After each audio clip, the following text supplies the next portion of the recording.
Bonjour Julien Defrayman. Bonjour Jean-Philippe Denis. Julien Defrayman, vous êtes professeur associé en entrepreneuriat et stratégie à South Champagne Business School. Vous êtes membre du réseau R2E, donc recherche et expertise en entrepreneuriat. On va parler ensemble du grand bain de la reprise d'entreprise. Pourquoi on se jette dans le grand bain de la reprise et pourquoi c'est un sujet ? C'est un vrai sujet. Alors pourquoi un sujet pour vivre une aventure humaine incroyable? Il faut quand même peut-être, avant de rentrer dans les motivations qui peuvent faire qu'on reprend une entreprise, moi celle qu'on perçoit. Ouais, fixez-nous les idées. C'est un sujet considérable. Les enjeux de la transmission sont considérables en termes de croissance, en termes d'emploi, en termes de préservation des savoir-faire. On n'en parle pas suffisamment. Ça concerne l'ensemble des territoires. Et donc, je pense qu'il y a en France une vraie nécessité de prendre la mesure de ce phénomène. 80 000 opérations par an. 80 000 opérations par an. Donc, effectivement, le livre blanc du CERA, donc, qui est l'Association des cédants repreneurs d'affaires, qui estime que chaque année, toutes modalités confondues, c'est-à-dire reprise d'entreprise par un repreneur externe, entreprise familiale, par des salariés, pèse pour un peu moins de 80 000 opérations et 1 million d'emplois sont concernés. Donc on voit de suite qu'on est sur une problématique majeure. Sujet majeur. Il y a un personnage qui est tout à fait au cœur de ce sujet, c'est le repreneur lui-même. Le repreneur qui a une décision très très difficile à prendre parce que c'est une pratique, il y a des freins très spécifiques. C'est un processus qui est très long. Il faut trouver un mouton à 5 pattes qui correspond à l'ensemble des paramètres, à l'ensemble des critères retenus par le repreneur. Et puis il y a sa légitimité à reprendre. Et il y a sa légitimité, c'est-à-dire qu'effectivement, un repreneur ne va pas pouvoir s'appuyer uniquement sur la légitimité légale du rachat.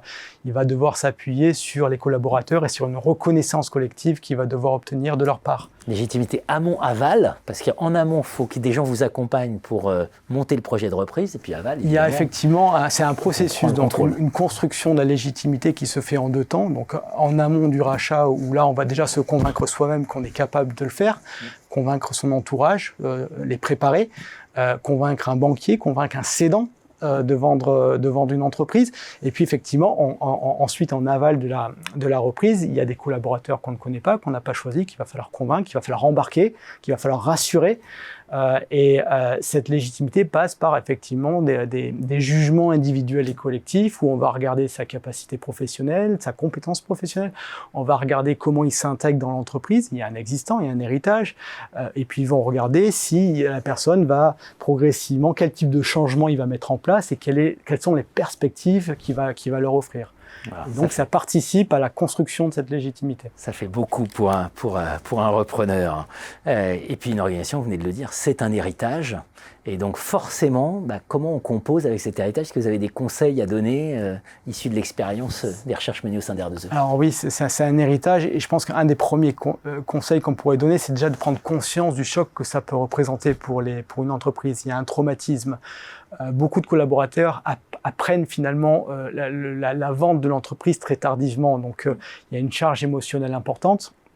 Et ils vont manifester des craintes, des incertitudes individuelles sur l'avenir de l'entreprise. Et le repreneur, donc dans les conseils qu'on pourrait lui donner, ça va être effectivement de rassurer, d'entendre ses besoins et de rassurer un maximum. Prendre la température de l'eau, du grand bain. De prendre la température, effectivement. Communiquer pour dissiper les doutes qu'il pourrait y avoir. Donc communiquer le plan de reprise, être très clair sur les perspectives.